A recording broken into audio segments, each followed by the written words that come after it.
سید علی المرتضیٰ رضی اللہ عنہ نے بتایا کہ کس طرح ہم روزی کی تنگی کو ختم کر سکتے ہیں، یعنی کہ ہم تنگی کے اوپر قابو پا سکتے ہیں۔ جس طرح آپ نے بھی دیکھا ہوگا ہمارے ساتھ معمول کے مطابق ایسے ہوتا ہے کہ ہم کام کا آغاز تو بڑا اچھے طریقے سے کرتے ہیں، لیکن اچانک سے کیا ہوتا ہے اس میں برکت پیدا ہونا ختم ہو جاتی ہے، تو پھر ہم جا کے شکوے شروع کر دیتے ہیں جی کہ ہماری تو قسمت ہی خراب ہے، لیکن ہم اس کی جڑ تک پہنچنا ہی نہیں چاہتے۔ تو سیدنا علی مرتضیٰ نے اسی چیز کا بتایا ہے کہ کس طریقے سے ہم اس کی جڑ تک پہنچ کے اس کے اوپر قابو پا سکتے ہیں۔ ہوا کچھ یوں تھا کہ ایک مرتبہ ایک شخص سیدنا علی المرتضیٰ کے پاس چلا گیا اور کہنے لگ گیا کہ اے علی، میں تو بڑا مالدار تھا، میں اپنے تھوڑے سے شکوے آپ سے کرنا چاہ رہا ہوں، اپنی پریشانی آپ کے ساتھ شیئر کرنا چاہتا ہوں۔ جس پر کہ علی المرتضیٰ نے اس کی پریشانی کو سنا۔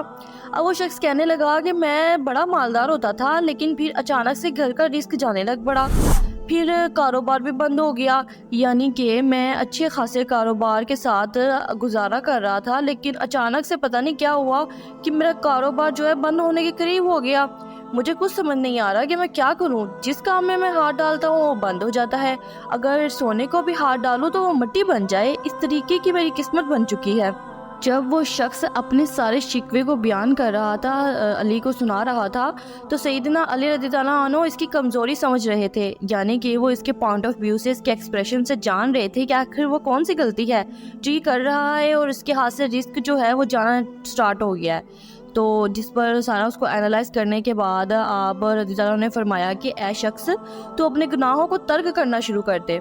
تو گناہوں کو جب ترک کرنا شروع کر دے گا تو تیرے گھر میں رزق آنا شروع ہو جائے گا، تیرے اٹکے ہوئے کام بھی ہو جائیں گے۔ یعنی کہ انہوں نے اس کو ذرا باتوں باتوں میں یہ بتایا کہ جو گناہوں میں تم مشغول ہو، جن گناہوں کے اندر تم شعور ہوئے جا رہے ہو، ان کو چھوڑ دو۔ جب اس شخص نے یہ سنا تو وہ کہنے لگا کہ آپ مجھے اشارہ دے دیں کہ میں کس طرح کے گناہوں کو چھوڑوں، اور وہ کون سے گناہ ہیں جو کہ میرے رزق کو کاٹ رہے ہیں۔ جس پر علی رضی اللہ عنہ فرمانے لگے کہ اے شخص، اگر تو نماز نہیں پڑھتا تو نماز پڑھنا شروع کر دے، یہ سب سے پہلی جڑ ہے جو کہ ہمارے ہاتھ سے رزق کو بھجوا دیتی ہے۔ اس کے بعد وہ ڈیٹیل مزید بتانے لگ گئے کہ اگر تو شراب پیتا ہے تو شراب پینا چھوڑ دے، جو برائی تو جان بوجھ کر کرتا ہے اس برائی کو چھوڑ دے، یعنی کہ ایسے کام جس کو پتہ ہے کہ ہمیں یہ غلط ہے لیکن ہم پھر بھی وہ جان بوجھ کے کرتے ہیں، تو سید علی رضی اللہ عنہ فرماتے ہیں کہ اس کام کو کرنا چھوڑ دو۔ اگر کوئی انجانے میں تجھ سے کوئی گناہ سرزد ہو بھی جاتا ہے، فار ایگزامپل کے طور پر ہمیں نہیں پتہ ہوتا لیکن وہ اچانک سے گناہ ہو جاتا ہے ہم سے، لیکن بعد میں ریلائز بھی ہو جاتا ہے، تو رات کو سونے سے قبل اللہ سے اپنے گناہوں کی معافی مانگ لو۔ یعنی کہ انہوں نے کلیئرلی اس چیز کو واضح کر دیا تھا کہ آخر ہمارے ہی گناہوں کی وہ جڑیں ہیں جو کہ ہمارے ہاتھ سے رزق کو چھین لیتی ہیں۔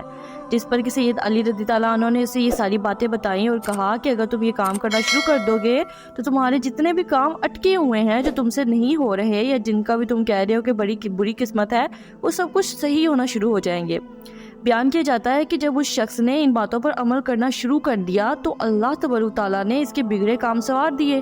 یعنی کہ وہ جو رزق اس کے ہاتھ سے جانے لگ گیا تھا، وہ کاروبار جس کا بند ہونے کے کگار پہ تھا، وہ سب کچھ ٹھیک ہو گیا۔ آہستہ آہستہ اس کا کاروبار میں ترقی ہو گئی، انفیکٹ اس کا جو مال تھا وہ بھی بڑی تیزی کے ساتھ بڑھنا شروع ہو گیا۔